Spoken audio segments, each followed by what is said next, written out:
Miss হবে না আপনার পছন্দের টিভি শো। দেখুন জি5 অ্যাপে একদম ফ্রি। কৃষ্ণা, ওই ইন্দুমতি যা লিখেছে তা যদি সত্যি হয় তাহলে ওই বাড়িতে বর্ষার ওপর কিরকম ঝড় বয়ে গেছে তুমি ভাবতে পারছো কৃষ্ণা? বলছি একটা অবধি তো আমি ফুটেজ দেখলাম, কিন্তু বর্ষাকে তো বেরোতে দেখলাম না বাড়ি থেকে। একবার ফরওয়ার্ড করি।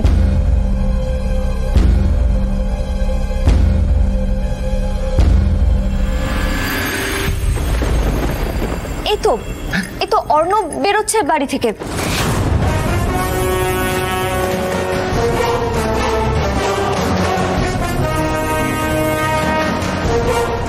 অর্ণবের সাথে এটা কি ট্রলি ব্যাগ?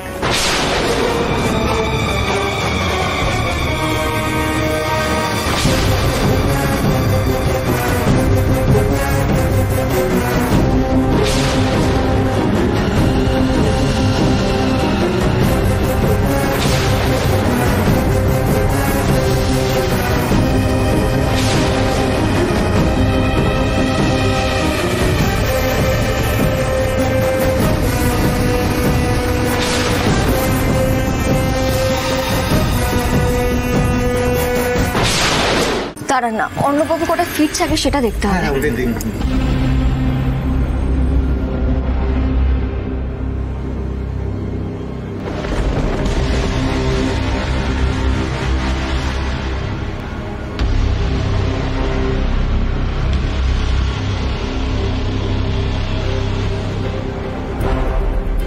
তার মানে ফুটেজ অনুযায়ী অর্ণব দুটোই বেরিয়েছে আর 4:10-এ ফিরেছে।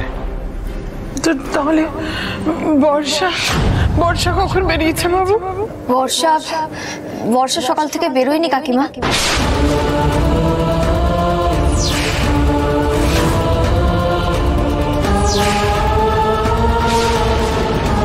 আমরা তো সকাল থেকেই ফুটেজ চেক করলাম, কিন্তু বর্ষাকে তো বেরোতে দেখলাম না। একমাত্র অর্ণববাবুকেই দেখলাম ট্রলি ব্যাগটা নিয়ে বেরিয়ে গেছে, আবার তারপরে ওই ট্রলি ব্যাগটা নিয়ে আবার ফিরে এসেছে। কি বলছো কি পর্ণা? তার মানে বর্ষা ওই বাড়িতেই আছে?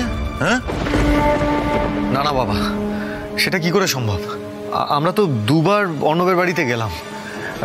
একবার ওই দুপুর 1:30 নাগাদ, তারপরে কিছুক্ষণ আগে আরেকবার গেলাম।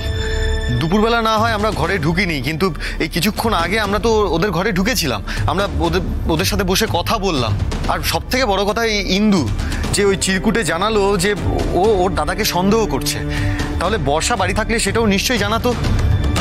না না না না, বর্ষা বাড়িতে নেই।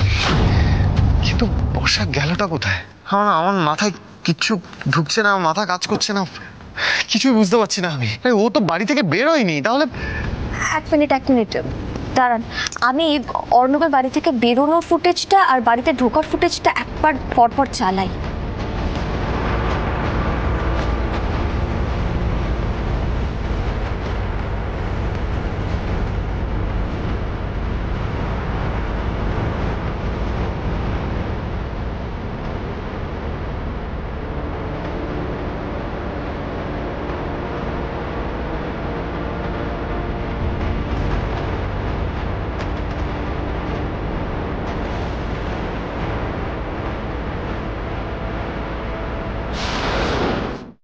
জি5 ডাউনলোড করুন আর সব এপিসোড দেখুন একদম ফ্রি।